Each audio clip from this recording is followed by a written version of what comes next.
Welcome back guys, स्वागत है आपको एक बार फिर से एमएससी मैथमेटिक्स क्लासेज में। दोस्तों, integral transform and integral equation वाला जो पेपर है वो अपना चल रहा है। आज कुछ और इंपॉर्टेंट क्वेश्चन जो हैं वो इस यूनिट से अपन करेंगे।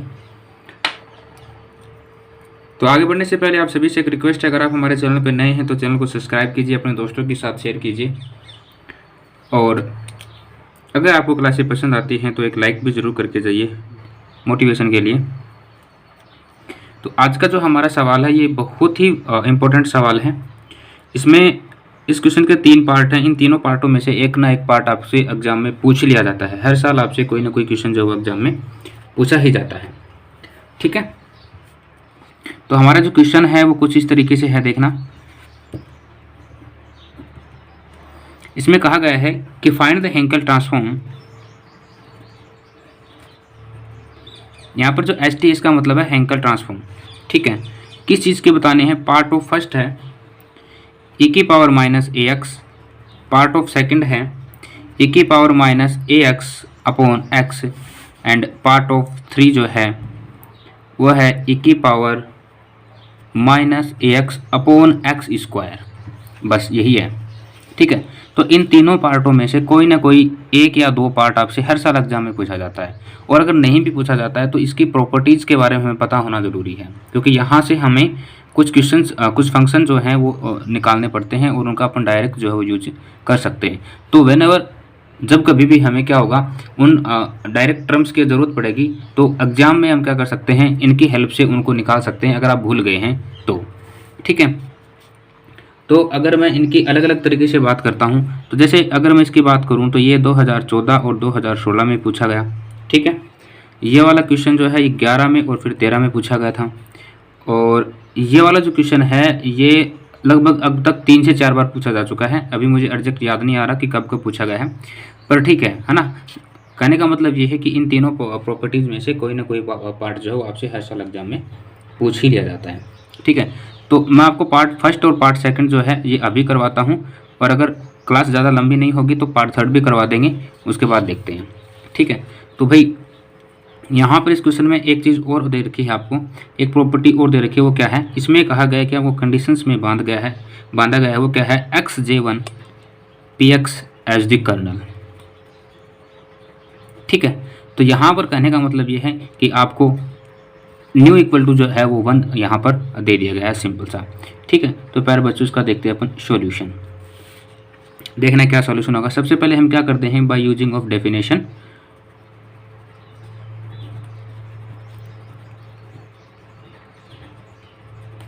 फॉर एच टी, यानी हेंकल ट्रांसफॉर्म की डेफिनेशन जो है वो यहाँ पर अपन काम में लेंगे। तो h1 e की power minus a x respect to p is equal to 0 to infinite x j1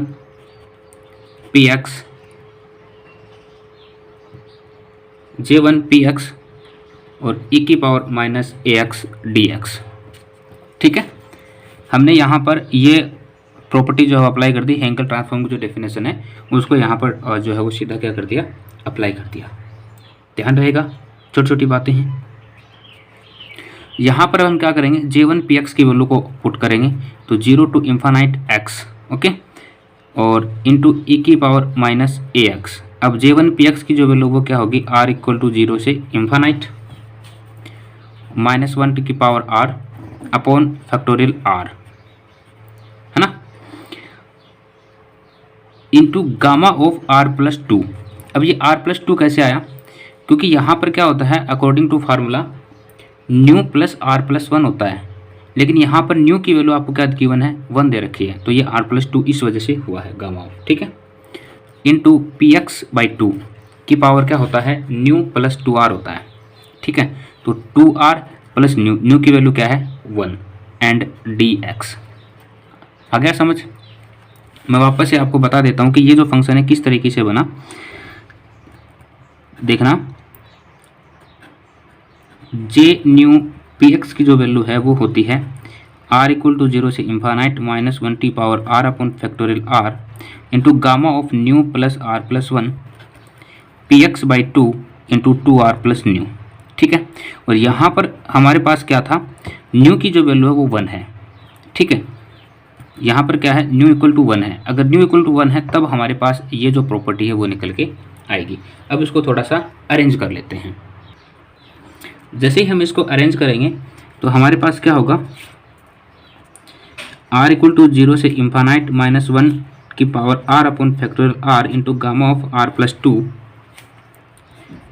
p/2 into 2r plus 1 0 to infinite a की पावर माइनस ax x की पावर 2r प्लस 2 dx। ठीक है, यहाँ पर ये 2r plus 2 कैसे हुआ, क्योंकि हमारे पास x था और यहाँ से जो px था ना, तो यहाँ से भी हमने एक x और बाहर ले लिया, इस वजह से हुआ ये। अब हम यहाँ पे क्या करेंगे, इसका इंटीग्रेशन कर देंगे। तो ये टर्म्स एज दिस एज रख लो, और यहाँ पर जब हम इसका इंटीग्रेशन करेंगे तो हमारे पास आएगी 2r plus 3 gamma of 2r plus 3 upon a की पावर 2r प्लस 3। ठीक है, अब यहाँ पर क्या करेंगे, by using gamma duplication formula.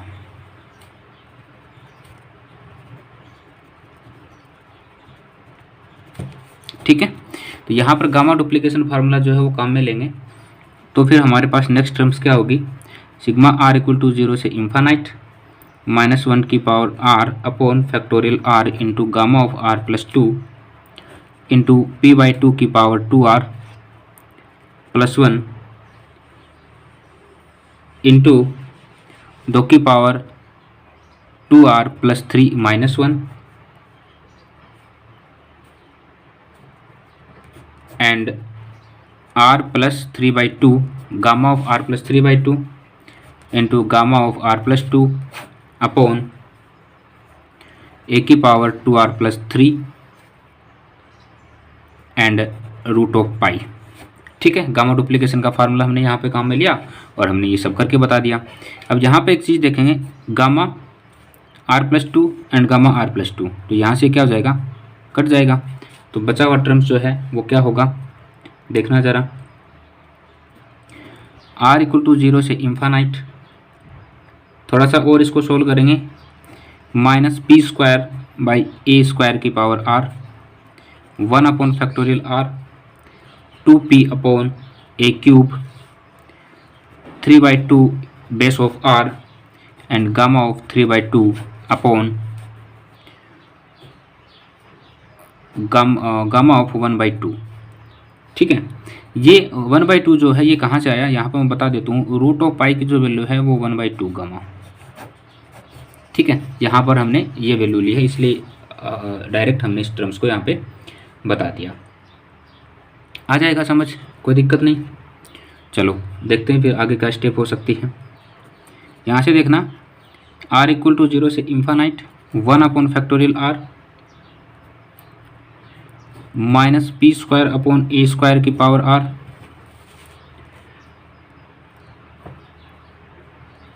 3/2 base of r gamma of 1/2। Okay, तो 1/2 जो है किससे कटेगा, p से कटेगा, तो यहाँ से क्या बच जाएगा अपने पास, ए क्यूब, और यहाँ से बचेगा p अपॉन ए क्यूब। ठीक है, यहाँ पर ये मैंने आपको जो प्रॉपर्टी है गलत बता दी, थोड़ी सी सॉरी, ये गामा ऑफ 1/2 नहीं होगा, ये ओनली 1/2 होगा। जो पाई की वैल्यू वो क्या है, 1/2 है, तो ये 2 जो है इस 2 से कट जाएगा। ठीक है, तो जो बचा हुआ फंक्शन है वो हमने यहाँ पर लिख दिया, मल्टीप्लाई में इसके। इसको थोड़ा अरेंज कर लेते हैं प्यारे बच्चों। तो यहाँ पर अरेंज करेंगे तो बचेगा p upon a cube into 1 plus p square upon a square की power minus 3/2 is equal to. ठीक है, ये हो गया। इसको और किस तरीके से लिख सकते हैं, p upon a cube into A square plus p square और अपॉन ए स्क्वायर, है ना, अपॉन ए स्क्वायर, और यहाँ पर पावर माइनस 3/2। ओके, समझ आ रहा है।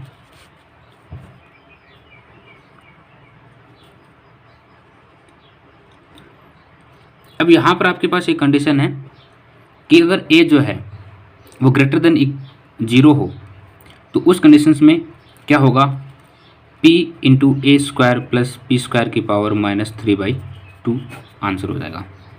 ठीक है, क्यों हुआ, क्योंकि a जो है वो ग्रेटर देन 0 है, a जो वो क्या है, ग्रेटर देन 0 है, इस वजह से ऐसा हो गया। ठीक है, पार्ट नंबर 2 जो है उसको सोल्व करते हैं।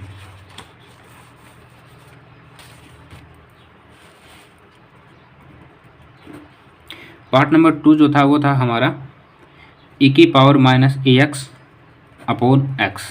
ठीक है, तो इसके लिए भी हम क्या करेंगे, जो अपनी हैंकल ट्रांसफॉर्म की डेफिनेशन है उसको काम में लेंगे।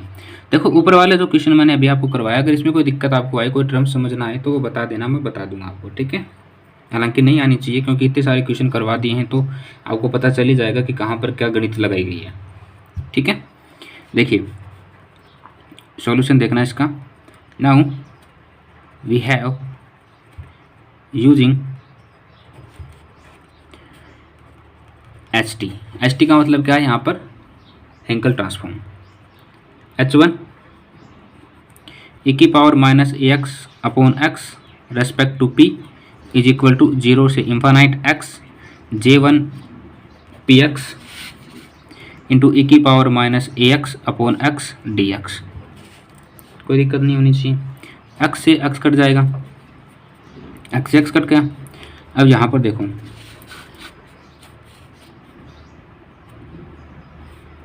क्या होगा, हाँ 0 से infinite e⁻−ax j1 px dx ये बचेगा। अब यहाँ पर j1 px की वैल्यू लेंगे 0 टू इंफानाइट, तो ये क्या हो जाएगी हमारे पास e⁻−ax sigma r equal to 0 से इंफानाइट -1 टू की power r upon factorial r into gamma of r+2 into px/2 की पावर 2r+1 dx। ठीक है, इसको अरेंज कर लेते हैं। Gamma of r equal to 0 से इंफानाइट -1 की power r upon factorial r into gamma of r+2 into p/2 की power 2r+1 integration 0 to infinite e⁻−ax x की पावर 2r+1 dx। ठीक है, आ गया समझ। यहाँ पर अब क्या करेंगे, इसका इंटीग्रेशन करेंगे, तो इसको एज दिस एज रख लेते हैं और यहाँ पर ये जो फंक्शन है ये क्या आएगा, gamma of 2r+2 upon a की पावर 2r+2। अब क्या करेंगे, गामा डुप्लीकेशन फार्मूला काम में लेंगे by using gamma duplication formula. ठीक है, तो गामा डुप्लीकेशन फार्मूला यहाँ पर काम में लेंगे तो नेक्स्ट टर्म्स क्या होगी हमारी, सिग्मा r इक्वल टू 0 से इंफानाइट -1 टू की power r upon factorial r into gamma r+2 p/2 की पावर 2r+1 इंटू 2 की power 2r+2 -1 into gamma of r+1 into gamma of r+3/2 upon a की power 2r+2 root of पाई। ठीक है, gamma duplication formula काम में लिया और हमने इसको कंडीशंस को इस तरीके से बता दिया। आ गया समझ, कोई दिक्कत नहीं होनी चाहिए। अब यहाँ पे हमें छोटा सा काम करना है, वो क्या करना है ज़रा ध्यान से देखिए। Let capital R equal to small r+1, तो यहाँ से और क्या आ सकता है, स्मॉल r निकाल सकते हैं क्या अपन, small r equal to capital R-1। ठीक है, ये हमें क्या करना है, इस कंडीशंस में, ऊपर वाली कंडीशंस में पुट करना है, तो कर दें पुट। चलो r इक्वल टू 0 से इंफानाइट -1, स्मॉल r की जगह क्या रखना है, कैपिटल R-1 रखना है, रख दिया, अपॉन यहाँ पर स्मॉल r है तो ये हो जाएगा फैक्टोरियल R-1, और यहाँ पर गामा स्मॉल r है वापस से, तो इसकी जगह स्मॉल r की वैल्यू कैपिटल R-1 + 2 रखेंगे।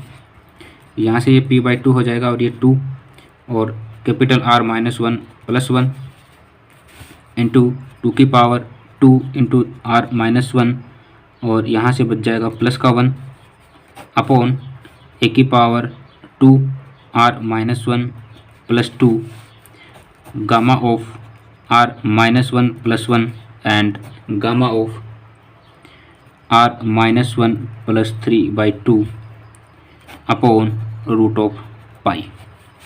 वैल्यूज को पुट किया है सिंपल सा, और कुछ नहीं किया है। उम्मीद करता हूँ सारी चीज़ें समझ आ रही होंगी।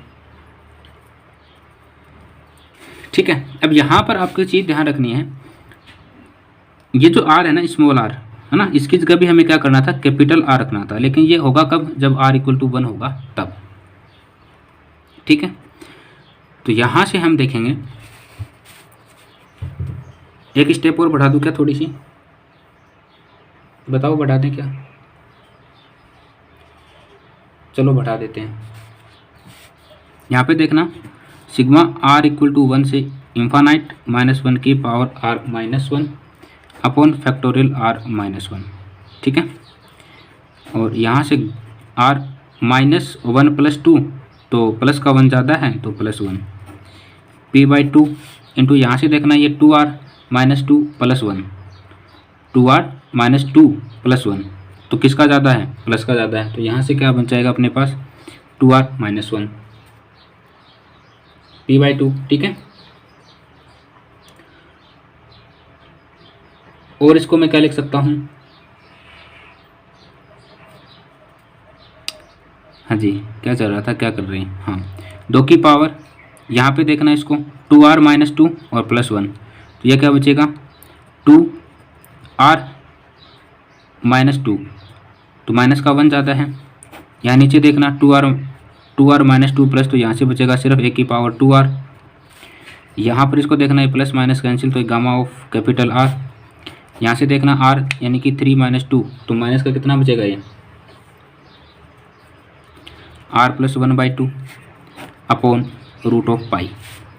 ठीक है पर बच्चों, यहाँ से अगर हम इस कंडीशंस पे एक आगे चलें तो यहाँ पर हमें क्या मिलेगा, ये और फंक्शन ये क्या है, दोनों एक दूसरे के विपरीत हैं तो कट जाएंगे।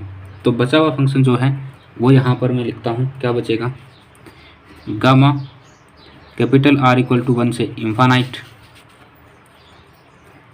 -1 की पावर R -1, ये कैपिटल R है, gamma root of gamma upon 1 की पावर, अरे मैंने क्या कर दिया ये, 2r 1 की पावर 2r। ठीक है, कोई दिक्कत नहीं, समझ आ रहा है। यहाँ पे क्या बचेगा, p की पावर 2r -1, और यहाँ से बचेगा अपने पास r + 1/2 गामा अपॉन पाई की वैल्यू रख देते हैं 1/2, और अगर पाई की वैल्यू यहाँ पर रूट पाई की वैल्यू अगर 1/2 लिखेंगे तो हमारे पास जो फंक्शन है वो क्या बनेगा, 1/2। ठीक है, आ गया समझ, कुछ अलग नहीं किया है, चीज़ों को अरेंज किया है, simple and simple.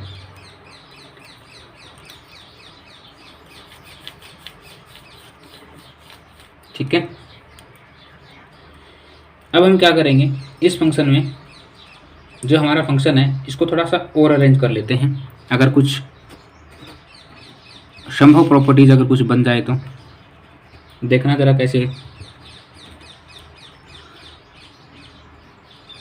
Capital R upon factorial R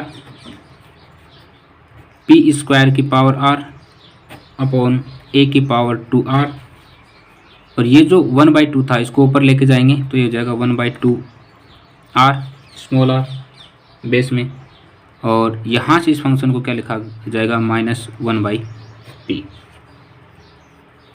values को पुट किया है, आ गया समझ।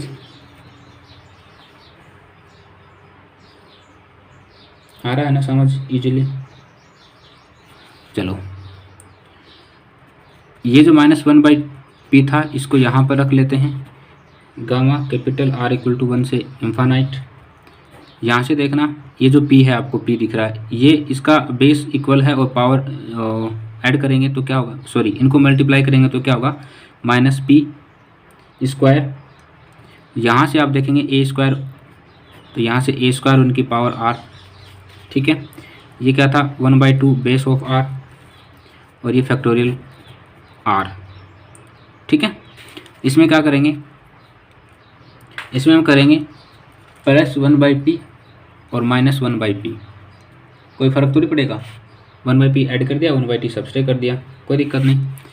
यहाँ पे देखना, ये जो 1/p था प्लस का इसको इस साइड लेके आते तो 1/p माइनस 1/p इंटू यहाँ से क्या बचेगा 1 + p 1 सिग्मा ऑफ r = 1 से infinite minus p² upon a² की power r 1/2 base of r upon factorial r। आ गया समझ? ठीक है, यहाँ से देखना 1/p माइनस 1/p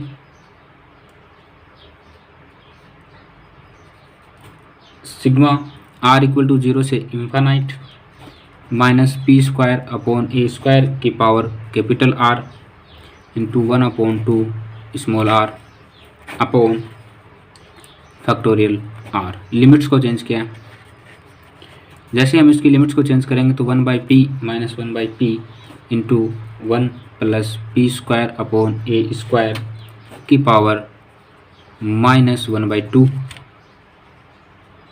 ठीक है, यहाँ पे ये देखना, ये जो ना ये पावर इसके ऊपर पावर चढ़ जाएगी, इस वजह से -1/2। इसको सोल्व करेंगे तो हमारे पास आएगा 1/p minus a 1/p minus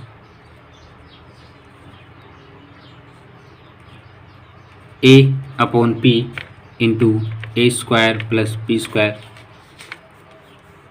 की पावर -1/2, या आप इसको इस तरीके से ले सकते हैं 1/p माइनस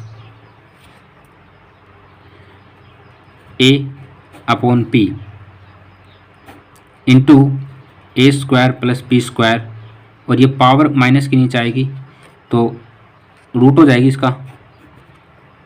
ठीक है, आया समझ?